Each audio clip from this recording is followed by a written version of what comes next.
Boa tarde, turma! Tudo bem com vocês? Hoje a aula vai ser sobre a atmosfera terrestre.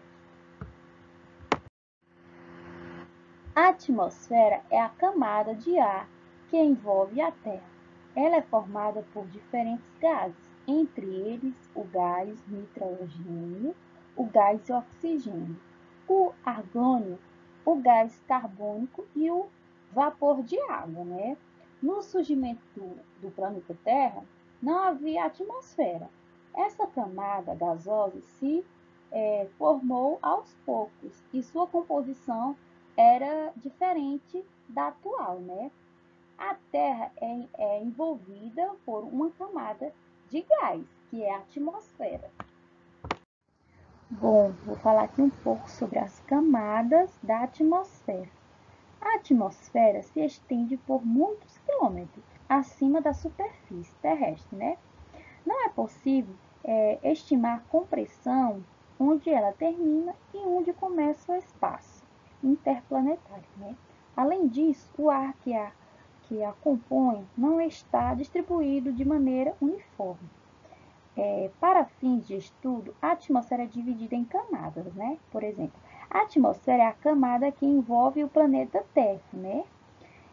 Como vocês podem observar, né? Nessa imagem a gente tem o planeta Terra. Acima do planeta Terra, a gente tem a troposfera, temos também a estratosfera, também temos a mesosfera, temos a termosfera e a exosfera. Bom, turma, eu vou falar sobre cada uma delas, né? A primeira é a troposfera, né? É a camada de ar que está em contato direto com a superfície da Terra e a que contém a maior quantidade de gases.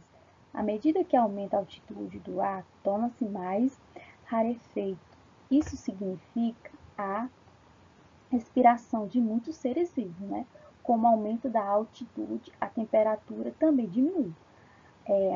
A maioria dos fenômenos atmosféricos, como a chuva, os ventos, os relâmpagos, acontece nessa camada, né? Bom, gente, a atmosfera é importante para a existência dos seres vivos do planeta, já que nessa ela concentra-se a maior parte dos gases, como oxigênio, a respiração, o gás carbônico, fotossíntese, o gás nitrogênio, o desenvolvimento de plantas e animais. Na estratosfera existe gás ozônio, né, capaz de absorver parte dos raios ultravioletas emitidos pelo Sol, que podem causar sérios danos à saúde, como câncer de pele, problema ocular e até mesmo alterações no sistema de defesa do corpo. O ar é rarefeito nessa camada. A estratosfera apresenta uma grande concentração de gás ozônio, né, que é formado a camada de ozônio, com cerca de 30 km de espessura. Ela atua como um escudo protetor capaz de absorver grande parte da radiação ultravioleta do Sol que incide sobre o nosso planeta.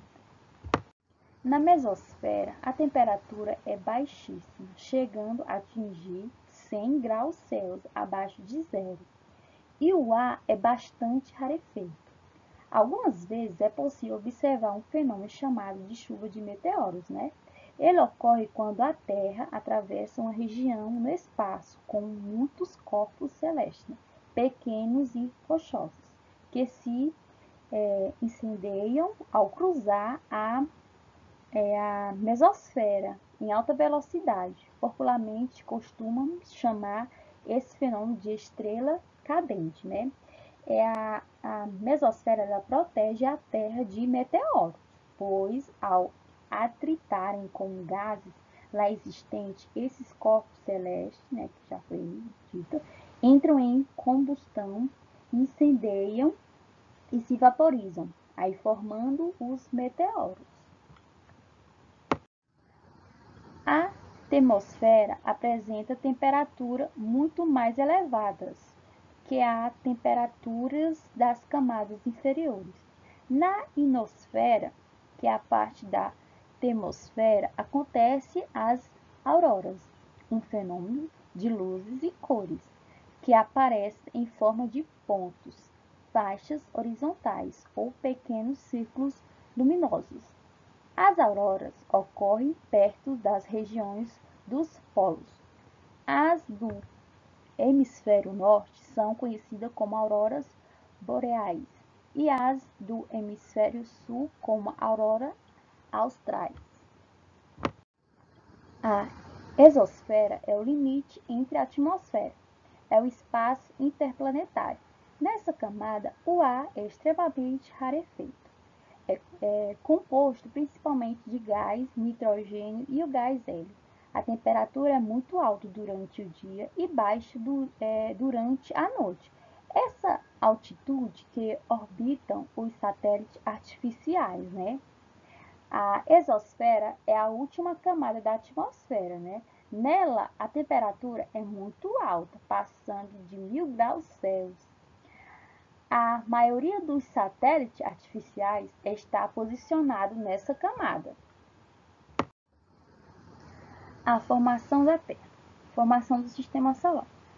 A Terra provavelmente se formou no mesmo período que o Sol e os outros planetas do Sistema Solar: Mercúrio, Vênus, Marte, Júpiter, Saturno, Urano e Netuno. A teoria mais certa atualmente é de que uma estrela muito maior do que o Sol existia na região, né, em que se encontrava o Sistema Solar. Nessa estrela teria explodido, espalhado seu material pelo espaço. Após algum tempo, a parte desse material teria começado a se agrupar novamente, né? A maior parte desse material teria originado o Sol, que concentra mais de 99% da massa de todo o sistema solar. O restante originou o planeta, satélites naturais, os asteroides, os cometas e outros corpos no sistema solar. Milhares de rochas se espalharam pelo espaço. Alguns condutos foram atraídos pela força gravitacional do Sol e começaram a girar em torno do astro, originando os planetas, incluindo a Terra.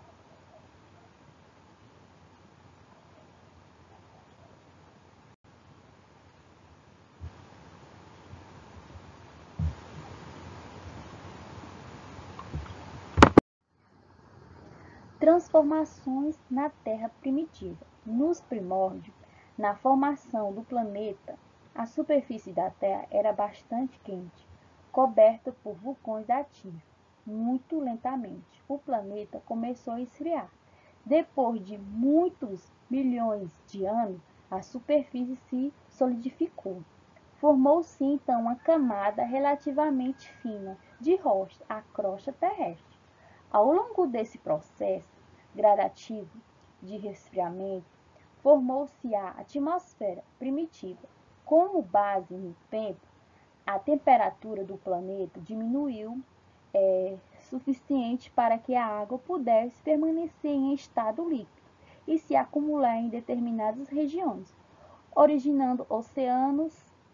Esse fato foi fundamental para proporcionar condições para o surgimento e a manutenção da vida da Terra. Essa imagem ao lado é a representação artística de como seria a Terra em seus primórdios, né? Cerca de 4 bilhões de anos atrás, acreditava-se que seria possível ver o espaço numa superfície com diversas marcas de impactos de meteoros, né? E fluxos de lavas quentes.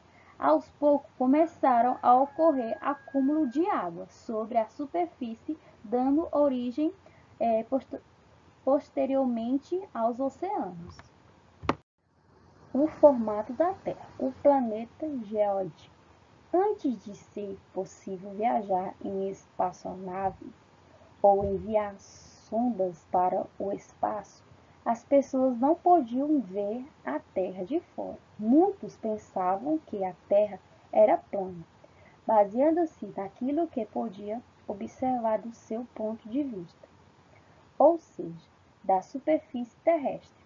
Essa ideia foi contestada em diversas épocas por filósofos e astrônomos, como base em estudos e na observação de alguns fenômenos. As tecnologias atuais permitem medir as dimensões da Terra com bastante precisão, né? Nosso planeta é elevado e achatado nos polos e abaulado na linha do Equador, sendo aproximadamente esférico.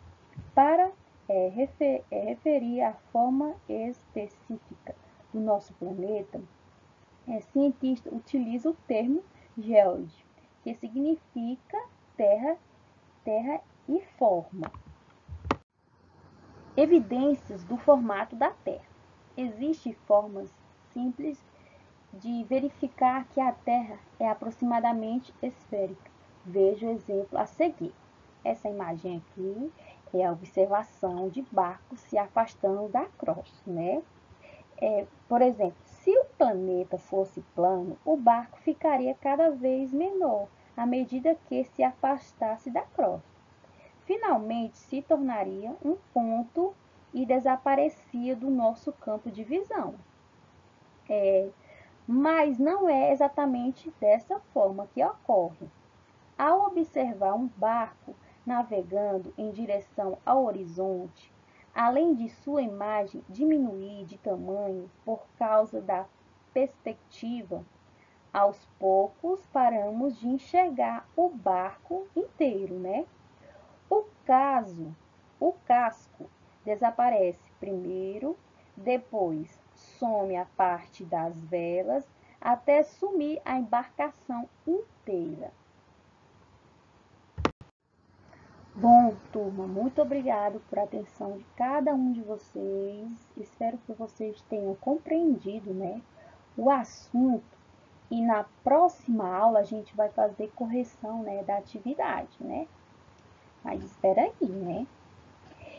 Vocês vão colocar a mão na massa.